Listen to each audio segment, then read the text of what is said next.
Welcome to the Whiskey and Wisdom Podcast, coming to you from the Cargo District Recording Studios in Wilmington, North Carolina, where we discuss the most fascinating topics of life. I'm Tyler Yaw with my co-host, Chris Kellum, and each week we interview a special guest to learn how they acquired their wisdom over a glass of whiskey. So, sit back, pour yourself a glass, and enjoy Whiskey and Wisdom. Welcome back to the Whiskey and Wisdom Podcast with your constant co-host, Chris Kellum, and I am Tyler Yaw. This week we bring on a special guest, Catherine Yearwood. Nice to meet you, Catherine. Yes, nice to meet you. Thanks for having me. This is one of the rare ones that we all just met right now. Yeah. So, Hello. yeah, it makes it fun that way. I always learn so much on every one of these podcasts because I think one out of every 8 people I actually know. Yeah. So it's always interesting. I feel like in Wilmington, everybody's connected by one person. So it's Exactly. oh, you know so-and-so, you know so-and-so. So, yeah. Like we were talking about too, that's what makes Instagram fun too. It's like, you know, the one person and you're like, oh, it seems like they're doing something really neat over there connected with this person. Let me talk to that one as well. Right, So, exactly. It's just a black hole of okay, I want to find out more. yeah, exactly. So before we get too far into it, Chris, what are we sipping on today? So this week we found a bottle of Russell's Reserve 10-year. Shout out to more of my family friends. Matt, thank you very much. So this 10-year is a classic amber and copper hue.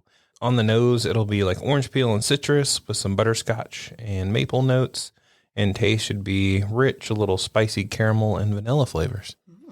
So I definitely get butterscotch on the nose. Oh, for sure. But yeah, let's check it out. Cheers it up. Cheers. Cheers. I was already sipping on it. That's good. It's a bunch of flavors. Understand why people like it. Yeah. Very interesting. We had this one after the E.H. Taylor, so I just won't give my opinions because I'm See, comparing it to E.H. Taylor. so this, I feel like flavor-wise is a little bit softer. Like it's very smooth with a little hint of a spice, where the E.H. Taylor does, I feel like, had a thicker mouthfeel. Mm-hmm. That's what she said. But they're both really good pieces. You haven't even drank that much yet already. Chris is already making the jokes. But yeah, we're drinking, having a little bit. So tell us a little bit about yourself.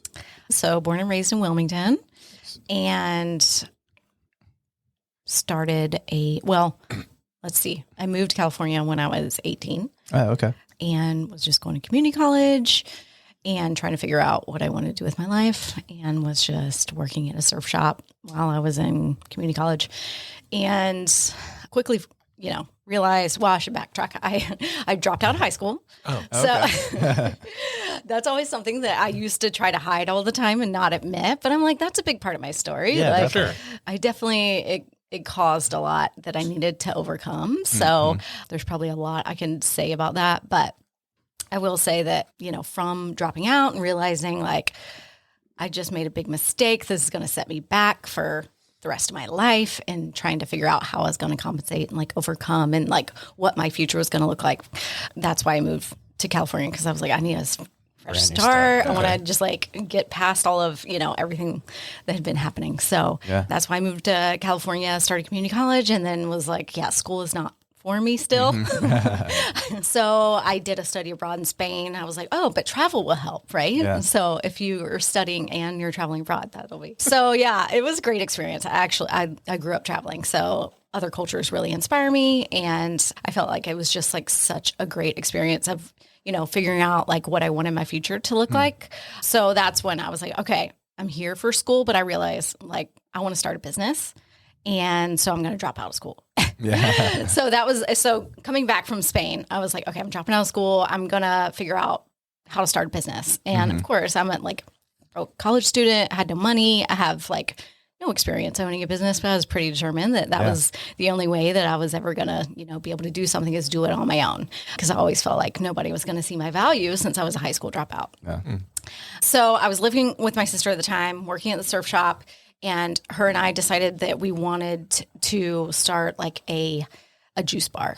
And I mean, this was like way back. I mean, they're everywhere now, but this was like back in the day when it was like the health food craze was just starting. And there was like actually nothing like what we wanted to do, which was like fresh squeezed juices and like wheatgrass and all of that kind of like health side of things. So there was nothing like it in our area. And we're like, okay, this is definitely a niche we can, fulfill. And so we were just like looking for locations, like obviously like we had no money, we had no way, but we were just like, we're going to make this happen. Make it work. So yeah, we spent months like doing a business plan and all of that. And then we finally found like this location. It was a restaurant and there was this like kiosk on the like deck and it was vacant and there was nothing there. So we went to the owner and like presented this plan that we were going to make him all this money with something that he's not making money with right now. So somehow he trusted us and he was like, okay, I'll fund the business if, we'll split the profits and we'll just pay you minimum wage until you're making profit. And then we'll split the profits. So we were like, this is great. This is a perfect opportunity. And it was awesome. It was so great because we learned so much about, pricing and advertising and marketing and reaching out to the community and getting people to understand our concept because at the time it was still kind of new. So it was such a great experience, except I was like, I hate being in food. I can imagine. Even though this is just like fresh fruits and vegetables, I'm like, I can't do food all day long. This is not me. I just can't do it. So I was still actually working part-time at the surf shop and they ended up promoting me to an assistant buyer, which was kind of a big deal at the time because these surf shops in California are these big operations and you normally had to be in fashion school and whatnot to get this type of opportunity. So it was like this thing that I was like, oh my gosh, I can't believe they're trusting me. Yeah. So I took the position. It was still somewhat part-time. So still working at the juice bar and doing this part-time. And then 2 weeks in to being the assistant buyer, they fired the buyer and said, we want you to be the buyer. And I mean, I had no experience for this. I mean, this is all about budgets and numbers and, calculating the seasons. And so I had no experience, but they trusted me. And I was like, yes, I love the retail side, the fashion side of things. So I turned the juice bar over to my sister. I was like, I'm going in this direction. This is definitely what I love. So just threw myself into that. And it was like the quickest, fastest education that was like terrifying. I mean, I was crying every day. Oh gosh. I can only imagine. There was a lot of expectation from the owners and they had 2 stores and like just figuring it out like day by day was like, it's such an education. And it was really difficult. It was the first time that I felt like so extremely challenged, but challenged in a way that I wanted more. I was like, I love this. I want to learn all about this. So that was kind of my introduction into fashion and going to trade shows and working, at a higher level in retail. And so I loved it. Met my husband. We ended up getting married. And then I would say, yes, the first year that we were married, he ended up getting an opportunity to be an East Coast director for this surf ministry. Cool. And they were doing a movie on a guy that was from the Outer Banks. And so they wanted somebody who could be on the East Coast and had East Coast connections. And they were like, well, obviously, and the movie was actually about some of my friends. So they were like, obviously we were going to be the ones to be transferred to the East Coast. And it was meant to be for like 6 months to a year to set up this tour because we would tour the country and then tour the world with the movie. Oh, that's nice. So we were meant to move to Wrightsville Beach and kind of like that would be our base and set up the tour. So this was our first year being married and he was traveling like 180 days out of the year. Oh, wow. And so he was gone and I was like back home in my hometown again. This is where I left as a high school dropout. Yeah. And so there was a lot that I wasn't excited to come back to. I was like, oh, I have this like probably reputation and this is how people see me, but I see myself so different now. So it was like, actually, it was hard to come back, but of course, it was meant to be. So I came back and I was working at a surf shop here and just feeling like I'm going nowhere with my life. How am I back home and just working at a surf shop? I went from having like this great position and learning so much to just being a sales associate. And not that there's anything wrong with that. I just was ready to run, So that was very humbling. And it was also the greatest thing because it got me back down to being like, okay, well, if you're the one that thinks you can, create your own opportunity, what are you doing? And so work on something. So I started working on this business plan to open a boutique. And at the time, this was like in 2003 or something. There just wasn't a lot of boutiques in Wilmington. It was like just a handful, and they were very expensive. Mm-hmm. And, being that this is a college town, I was like, goodness, there's nothing for, students and people that just don't have a lot of money, there's no options. Yeah. So I was like, there definitely needs to be an option. And one of the things that I loved in California is like, there was it was a time for resale. Like you would go and sell your clothes and they give you cash or store credit, and you could shop at the store. It was like kind of also a new concept. It wasn't just like a basic resale store. It was like they were very handpicking, like this collection of clothing, but you could go and sell your clothes. So that was a concept that I loved. And I was like, there's nothing like that here. So I created this business plan. Again, still didn't have any money because we were now in ministry and raising money to make a living. And so my husband would like come back from being on tour, and he's doing all these awesome things. And I'm like grinding, trying to like figure out how I'm going to, open this boutique. And he's like, what are you doing? He's kind of like, all right, just whatever, and I grew up from a long line of entrepreneurs. And so I had kind of seen this pattern, of what you need to do to start a business. My parents were very helpful and like, okay, this is what you need. This is what you have to do. You have to have a business plan, so created the whole business plan and then started to go to banks and present my great business plan. Of course, they're like, well, what experience do you have? Track record is. Right. Yes. Being in finance, you probably know nobody's going to give you a loan unless you have something to back it up, So that was a whole challenge. And then just realizing like roadblock after roadblock. But I was just like, I just want to create something for this community, especially, Wrightsville Beach was just so special to me. I grew up there, long line of, like fourth generation entrepreneur in Wrightsville Beach. So I was like, I just want to have something in this community to where it's like a gathering place and something to where is like, there can be an opportunity for people that are interested in fashion, just because I never felt like there was that in Wilmington growing up. And so I was determined to start this boutique and make it more about community rather than just like a store.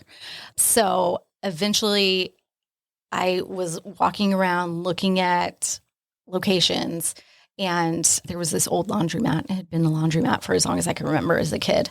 We used to do our laundry there, and it was vacant. And normally in Wrightsville Beach, like retail spaces just don't come available. Oh, no. Businesses are there for, generations. Yep.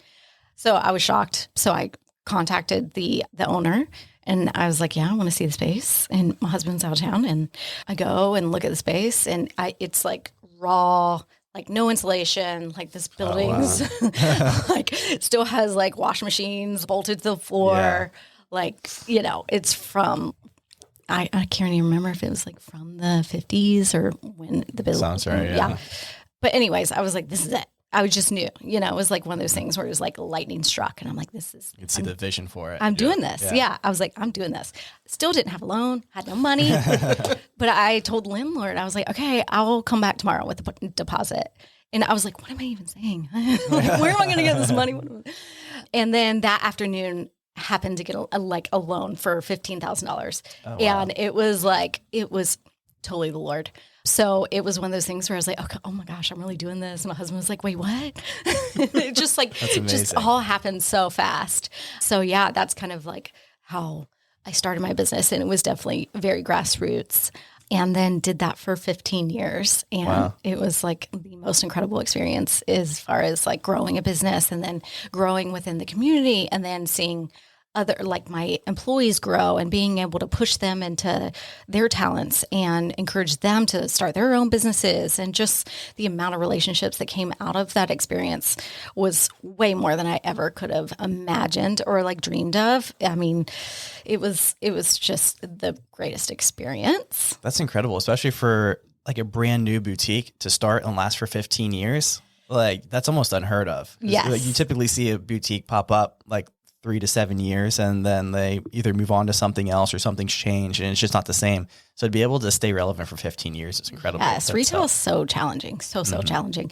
And my dad is like my advisor, but he's also like devil's advocate. He's like, oh, you're totally not going to make it.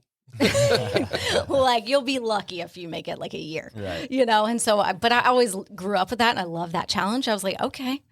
And so he's like, if you make it to 3 years, which you won't, you're going to make it. Yeah. And so we made it 3 years and I was like, all right, that's it. We're Got done. it We're now. here. Of course, that's not true. It's like massive, like ups and downs and hurricanes and, all types of things that you could never, plan for. Right. But that's owning a business. It's like things that you can never see coming and just trying to figure out how to pivot and stay the course is, I think, the biggest thing. So That's neat. a lot of lessons learned. So question, because I always have like random thoughts and questions. How did hurricanes affect you?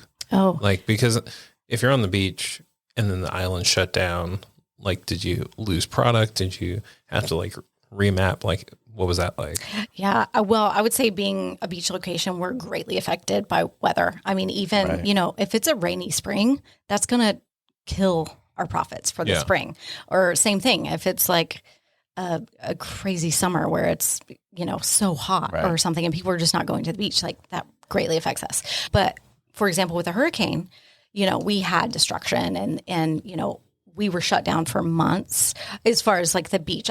Luckily, our business was not that damaged, but I would say what it did is it wrecks the tourism because then once everybody that finds out coastal that is used to coming from Raleigh and Charlotte that, we've been hit by a hurricane and that everybody's in recoup mode, they're like, okay, well, we'll go to the Outer Banks then, Right. So they go other directions. They're like, oh yeah, it's going to be a mess over there, so we're not going to go there. So it kills the tourism.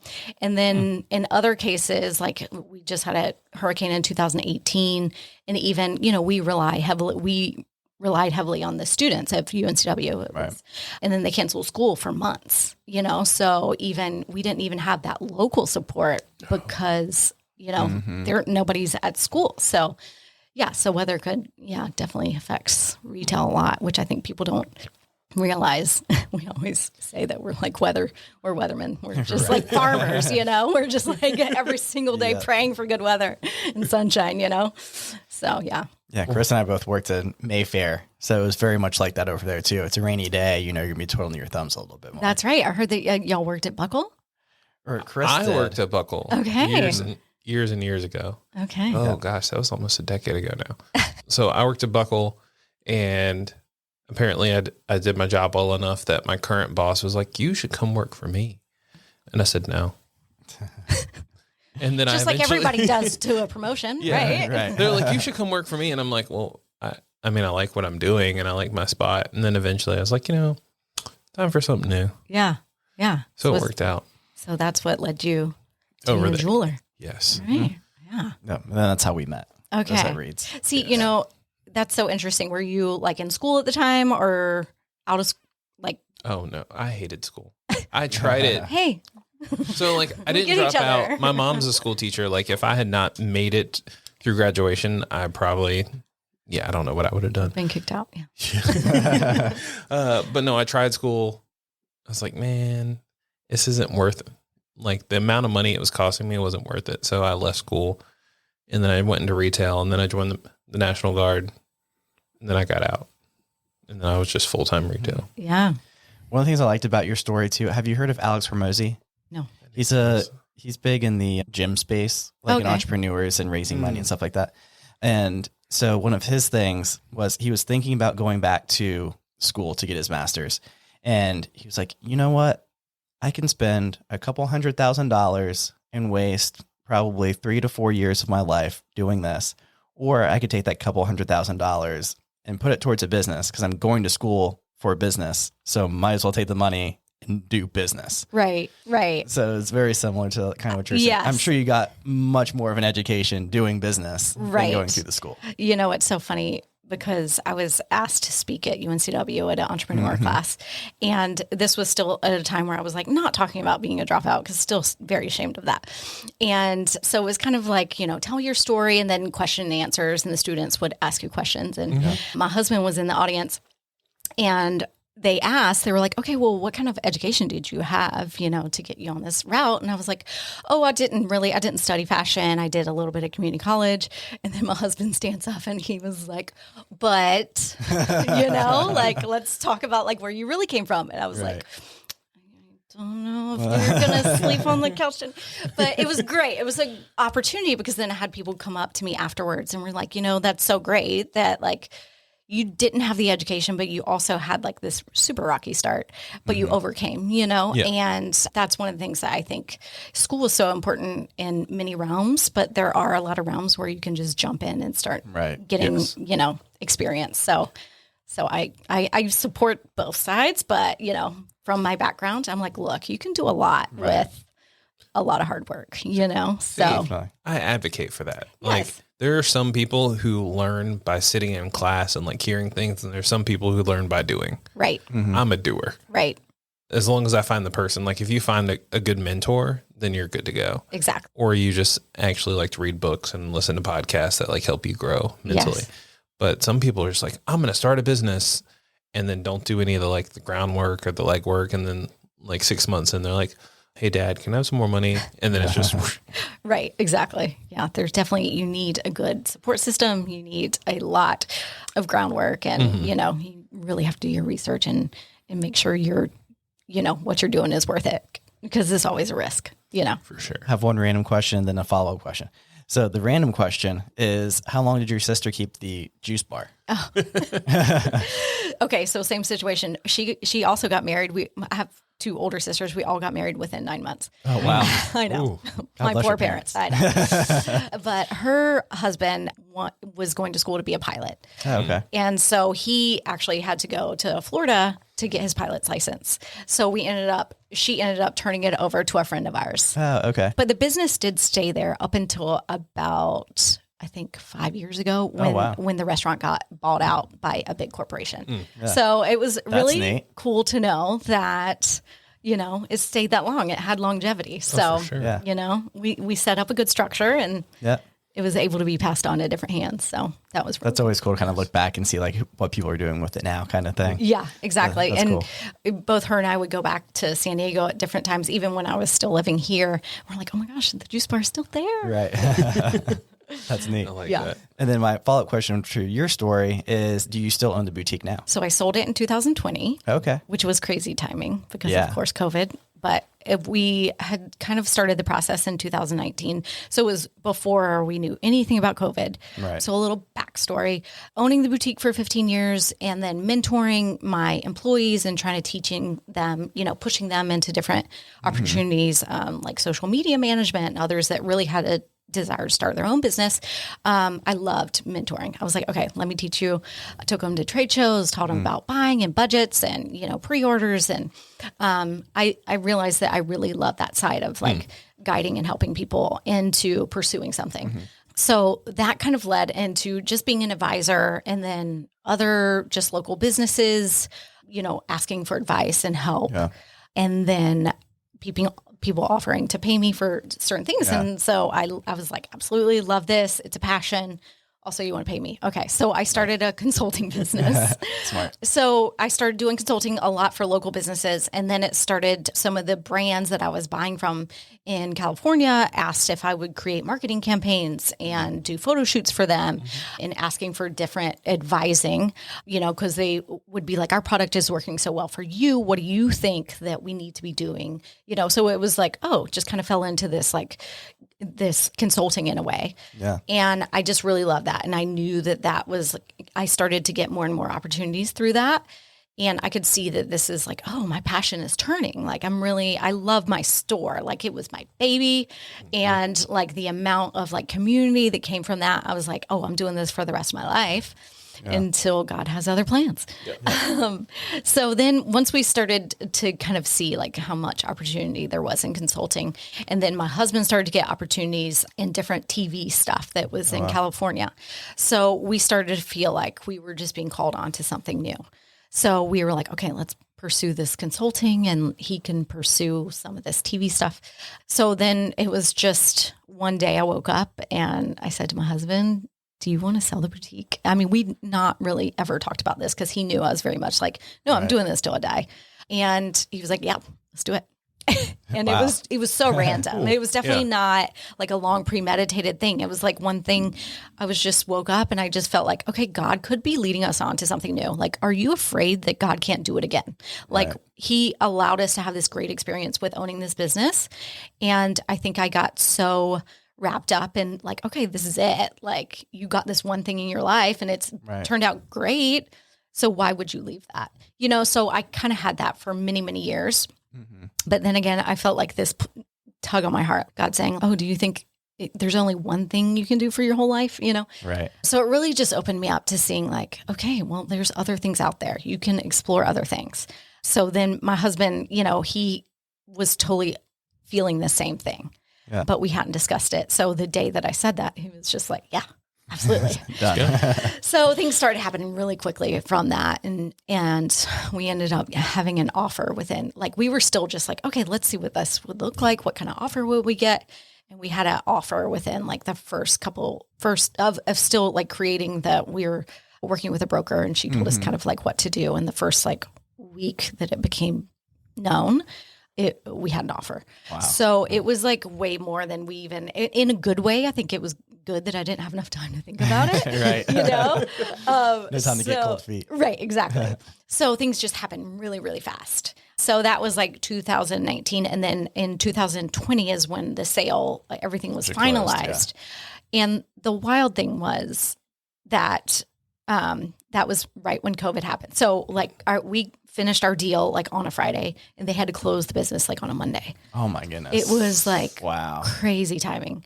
Thank goodness they didn't not for good. They got to reopen. They're totally still in operation now. But same name that you started with and everything too? Yes. Yeah. Uh-huh. So they're doing great. They're thriving. And so it's good to see, so that was a good turning of hands. And then, so that's when we moved to California and really started pursuing consulting. And the beautiful thing on my part, I know COVID was hard for everybody, but all these boutiques were trying to figure out how to become more relevant online, and to suddenly shift everything they were doing to an online. So my consulting really kind of took off in a way to where I could really try to offer advice and help people and kind of, be another hand to help people. Right. So a lot of consulting just started happening through COVID and brands and whatnot. So that's what started my Catherine Yearwood Consulting. And my husband and I actually do it together. It's funny because I've had, different brands I've worked with that are more male focused and, they hire me, but I'm really relying on my husband. Okay. So what do you think? Right. What do you think? How should we, redesign the website? What do you think about the marketing? So we do a lot of stuff together with the consulting. So that's kind of been something that we've been doing together for 4 years now? Coming on, yeah. And we're also starting a new business. So that's exciting. Yes. Yeah. So we're in the works with that too. So. Oh, nice. Is it in the same kind of general field or? Yes. It's everything that we've learned from consulting, basically being on both sides of the industry with the brands and the boutiques and seeing like a massive need that's not being fixed or being met, I should say.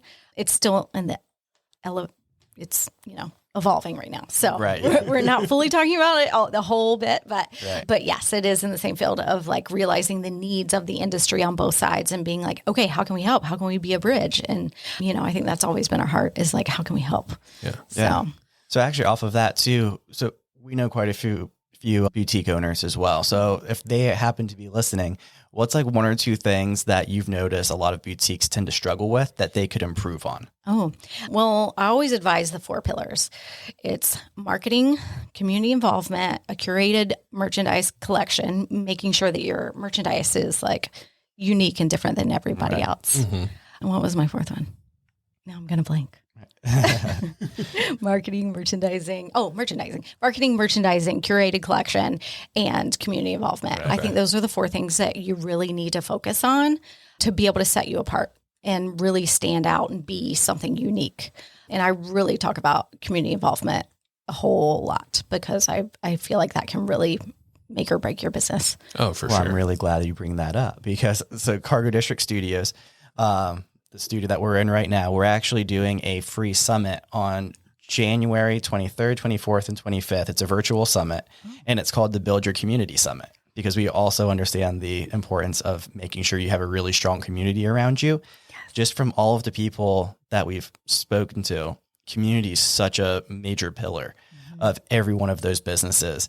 And if we want to help other people thrive or even reach communities or build that community, we thought this was a good way of building that. And hopefully it's a yearly thing from now on, but this is our very first one we're doing. So, Gosh, I love that. I absolutely love that, because I think you guys too have such a connection of so many different industries. Right. And I think there's so much we can all learn from each other, so being able to have a summit where you can hear from like all these different industries, like, is so brilliant. I love that. Yeah, thanks. So from my point of view, so two questions, actually. One, what drove people to start consulting with you? And two, how do you keep bringing on more clients, or like, how do you market yourself? Because I feel like I always hear the term, oh, I'm a consultant. I'm like, how did you get that job? And how do you keep getting more people? Not because like they're bad at it. I'm just like, that's just one of those things where people are like, oh, I'm an engineer. Right. And it's just such a broad term. Right. You're not seeing advertisements on Facebook or Instagram for engineers or consultants. Right. It's so true, and such a good question. I would say initially it was all because of my boutique, and I think the reputation that we had, and people knew about us and knew how we operated, knew our heart and desire. So that came from our reputation. I would say all the initial clients. And then from that, it's just been word of mouth. It's been one person that's talked to another person, and random connections I've made. I mean, even just sitting in a coffee shop and having conversation from the person sitting next to me has opened up tons of doors. So it's all been very organic. And on the second half, I would say I'm also terrible at marketing myself, because it is different than a business. Like I can stand behind a business, behind a boutique, and market the heck out of it. But when you're talking about marketing yourself, for me, that's very difficult. It's hard for me to sell myself just because it feels very cringy. Oddly enough, we've actually had two people on who have their own marketing agency, and they all say the same exact thing. They're like, I can kill it for anyone. It's like, but I can't do it the same way that I can do it for them. Yes, it is. It's so wild when I think about it, because when I come in as a consultant, a lot of what I do is I'm like the outside view. Right. Like I come in and they're kind of like, hey, we're struggling. And then I'm like, okay, well, let me look at all parts of your business and let's see. And then I can see where, they're not putting effort here, there, or, where there's like, but then the outside perspective, it's so hard to do when you're in your business, because you're just putting out fires every single day, dealing with, customers and employees. And it's so hard to be outside perspective. And I would say in the same way of being a consultant and marketing company, you're so good at doing it for other people, but it's so hard to do it for yourself. So yes, I still don't know how to market myself very well. It's like, I can even understand from my point of view too. So as a financial advisor, you're essentially a consultant in certain ways as well. And every good financial advisor that I know, including myself, we have our own financial advisors that help with our money. Yes. So because it's so easy to look at someone else and be like, okay, these are the goals that you want to accomplish. Okay. From like a third party perspective, these are things you should do. When you're looking at it from your like own point of view, you have all of the emotions tied to your own money or your own ideas or what you think what something is. Just having that third party just kind of giving you ideas and helping you, lead you along the way, I think it's very valuable. Oh, that's so true and so good, because you get, as much as you don't think you're emotional about your business or your finances, you are. It's hard to not make emotional decisions. So it does take an outside perspective so many times to be able to be like, look, I know you think this is great, but it's killing you. So, yeah. Interesting. So, going way, way back, why'd you go to Cali instead of like New York or Florida? Because, funny, I was actually going to go to Florida because my parents I was going to go to community college in Florida. I had an apartment and everything because my parents are like, they knew I always had this desire to go to California. It was just like this thing. I don't even know where it came from, but I just always knew I was going to live in California. Yeah. Mm-hmm. So I told my parents I'm moving to California. They said, absolutely not. You can go to Florida. So I was already set up to go to Florida, but my older sister had just graduated from UNCW and she got a job in California. And I was like, that's it. So that was the thing. I was like, okay, I've always wanted to go to California. And now, like, if I go with my sister, my parents will let me. Right. So I did. I piggybacked with my sister so that I can find that ticket out there. Isn't it funny that you ended back here and then her husband brought her down to Florida afterwards? I know. It's so wild. Like the different, like the ways that it goes back and forth. Yeah. Different, roads that life takes. It's funny. Yeah. So when you came back, this is just like helping those people who in general are always like, if I come back home, I can't grow. Right. Like what was it that helped you realize, like, even though I'm home, like I can actually like redo and like change what people's perspectives were. Right. That mentality shift too. That's a great question. Yeah. I think I realized, because I was like applying for jobs and wanting like these big opportunities, because I knew inside of myself, I was like, I know I can do so much. And I have been able to experience these great experiences from being thrown into being a buyer that I knew I had potential. Mm-hmm. And I realized, from the fact that I was a high school dropout and I was feeling like I put that on myself though. I was the one saying like, oh, you can't overcome that. And I finally got to a place where I was like, hey, if you want to do anything, you have to overcome the things that are holding you back. And you're holding yourself back. And you need to realize that you can overcome those things. So I finally got to this place where I was like, you know what? My mistakes don't define me. I have to be able to get myself out of that and overcome that, and to be able to do all the things that, like, I had this weird thing that I was going to be able to do all these other things, even though that I was also held back by myself. So it was that realization of like, you can choose to just sit here and be like, oh, I'm a loser and I'm never going to do anything.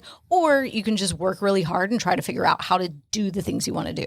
So it was just like, okay, I'm in a position now where I can go one of two ways. And it was like that, like, why am I going to sit here and just feel sorry for myself, Yeah. And like, it's nobody's fault but mine. Yeah. Like, I am the one that has to overcome these things. And so I have to rewrite my story. And I just always felt like I was going to be the only one that's going to know my potential unless I prove it, So I was like, I just want to create my own opportunity. If it's not in front of you, create it. So that was kind of my feeling. I was like, yeah, I feel like there's nothing here for me. So create it, So that was kind of just like this realization that was like, yeah, you feel stuck, you feel held back, and you feel like you're going nowhere. So change it, rewrite your story, So it was, I guess a lot of, reading and digging into the word, the Bible, and really finding that like worth of being like, oh, you can overcome these things. There's nothing that can hold you back. I have a performance coach. What he always says too is very similar to what it seems like that you're leading down the path of, that God will always provide the tools for you. It's up to you to pick up the tool and use it. So good. Absolutely. I do think that that's so true. Is, there are things there, but it's up to us to like push ourselves to do it. Right. Yeah. And we had another guest on, Mike Rakowski, and he was talking about an experiment. It was a social experiment. And so what they did is they had a bunch of women go to a job fair. Mm-hmm. And what they told them is like, we want to see what kind of pushback you get from, or kind of discrimination that you get if you have a really big scar on your face. Oh. So they went and they put this scar on their face. And so right before they went out to the job fair, they said, hey, you've had this on for a little bit. We need to touch it up, make sure it looks like realistic. So they went and they touched it up. What they really did, and without them looking back into a mirror again, is they took off the scar that they had seen on it. So then they went out to the job fair and they're like, oh my gosh, this person didn't hire me because of the scar on my face, or they kept looking at me kind of weird, or I know I just didn't get that job because of this. And what it was really about is when you walk into something with the baggage of some type of idea that you put on yourself, is how much is that projecting on others than what the people are actually projecting on you. Oh, that's so true. So like when you were talking about dropping out of high school, it seemed like that was a big step that you overcame of like, hey, you know what? Like, this is my burden. But when you truly overcame that, that's where the real power came for you. Right. Absolutely. I heard a quote one time that said, insecurities are just a false story that we tell ourselves. Yeah. So all of our insecurities only come because of stuff that we tell ourselves, which is wild when you think about that, because you're like, why would I give myself insecurities? And I do have the opportunity to not have them, but it is a big challenge to overcome them, Right. So I think just realizing that we do have that mental thing that we have to overcome within ourselves. I think so often that's what holds us back as ourselves. So, yeah. So on a brighter note, which state do you like better? Oh gosh. Oh, how'd it go there? Well, and that's why I was like brighter, because weather is typically why people like it better. So I was just curious. Yes, I think it's the best of both worlds. Like every time that I'm here, I'm like, oh, this is such a special place. And every time I'm there, I'm like, oh, this is such a special place. But I also, wherever I am, I'm missing both, So that's why our ultimate goal would to be, bi-coastal, because there's so much we love about California. My husband's from there. So of course, that feels like home to him, and he's a surfer.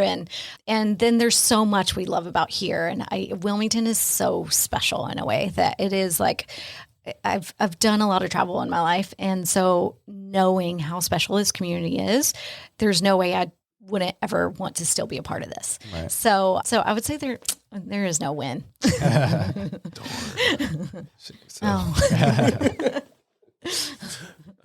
So one of my last questions. So going through all your businesses, being consultant, and all the future options you have coming up, what would success look like for you? I think success is really finding out what God's called you to do, like stepping into figuring out what he's gifted you with and using those to help other people. So for me, it just comes down to doing what I can to make connection and to love people and to find a way to help and to be a support. So to me, that's what business success looks like, I guess. Nice. That's great. So to follow up after that question is, if you could tell your younger self one thing, what would it be? Don't be defined by your mistakes.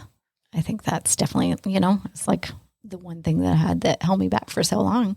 It's like, hey, you're going to make a lot, and I'm still going to make a lot more, and I'm still going to have a lot more failures, and don't be defined by that. Like, I think that's also a thing, being an entrepreneur, it's a risk, and you're going to fail at times. There's things that you're going to do that will not be successful, and you have to be okay with that, because everybody has that, it's much more worth it to try. I love that. That's great. See, I only deem it a failure if you didn't learn anything from it. Absolutely agree. Yeah. Then another quote that I heard recently too is, it's only failure if you don't continue trying afterwards. Yes. Yeah. It's like a second chance to figure out how to redefine that, whatever it is that pursuit is. Yeah, absolutely. Nice. Yeah. I used to train over at Derek Brunson's MMA and fitness over at the mall.